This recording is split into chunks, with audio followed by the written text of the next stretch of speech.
Right now, somewhere in your pocket, a small glass rectangle is waiting. You know the feeling. Your hand drifts toward it without permission. You didn't decide to check it. Something older than decision made that call for you. And the real answer for why is far stranger than willpower or addiction. It goes back further than smartphones, further than electricity, further than cities.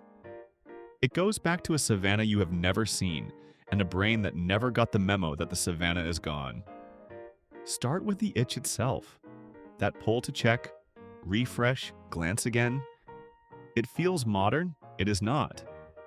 Your brain runs on a reward system built for scarcity.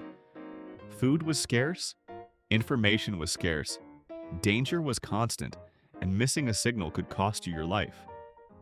So evolution built a machine that treats new information as urgent, unpredictable, worth chasing.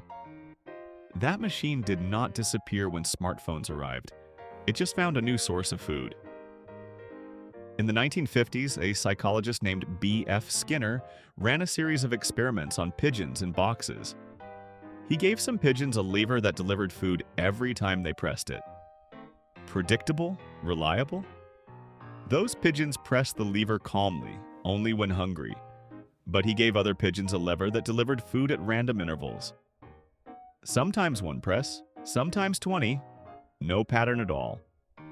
Those pigeons pressed the lever obsessively. They couldn't stop.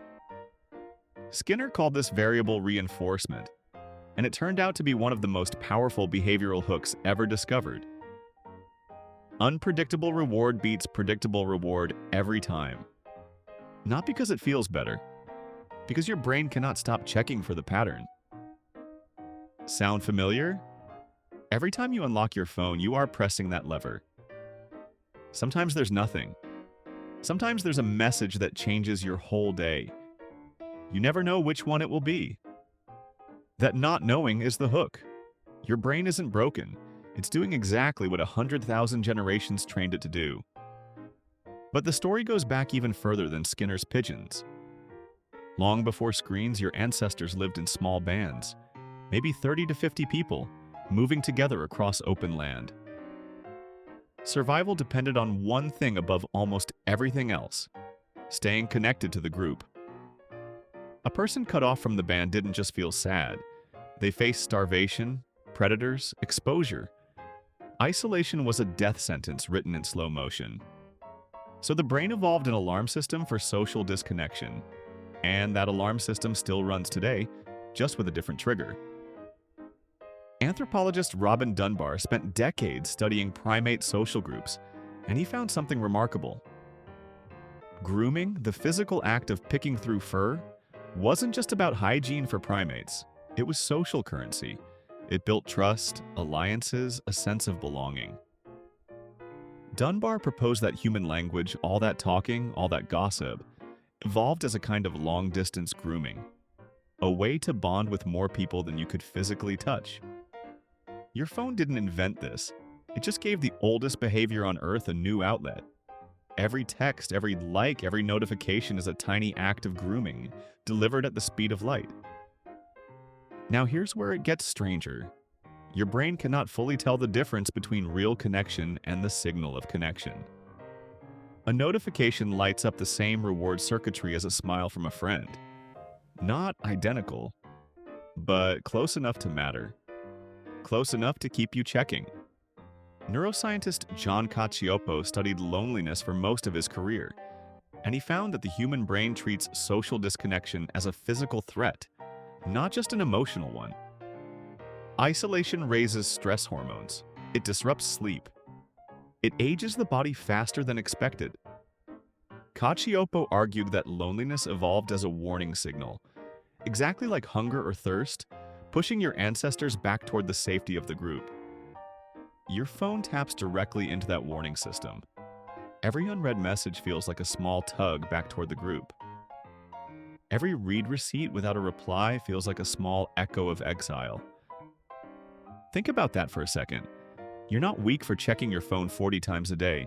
You're running software built for a world where checking on your group meant survival. The bug isn't in you.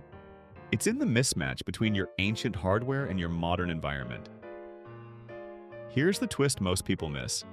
In ancestral bands, the group was small enough to know everyone in it. 30 faces, 50 faces, a number your brain could hold completely. Every relationship had weight, history, mutual dependence. Today, that same alarm system is wired to thousands of loosely connected people. Followers, contacts, strangers with familiar profile pictures. Your brain treats each one of them as if they matter the way your ancestors' 30 companions mattered. It cannot tell the difference. So it fires the same urgency, the same tug, the same fear of missing something important, at a scale it was never built to handle. That's why an unanswered message can feel disproportionately heavy. That's why a sudden silence from a group chat can spike something close to anxiety. Your brain isn't overreacting.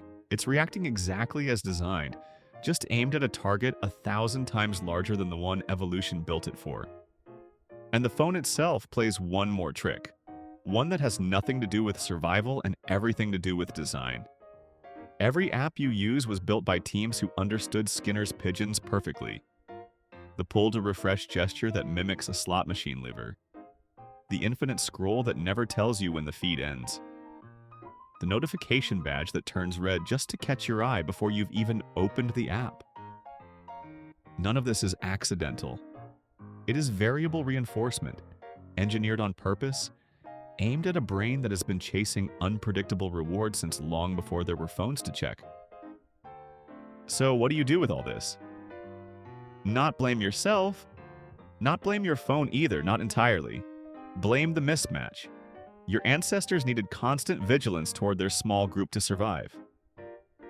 You inherited that vigilance unchanged and pointed it at a device that can simulate an infinite group, an infinite series of small rewards, an infinite loop with no bottom.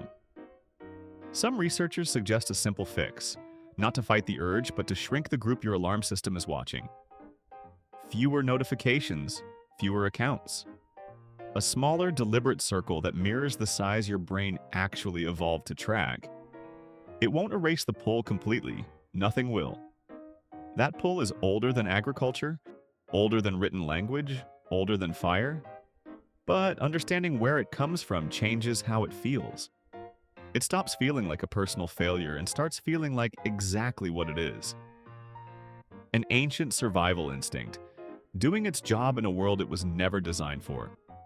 So, the next time your hand drifts toward your pocket without asking permission, notice it. That's not a modern habit. That's 100,000 years of your ancestors reaching for their tribe, just wearing a different shape. And somewhere in your pocket, that small glass rectangle keeps waiting, because some part of you will always be listening for the sound of your group calling you back.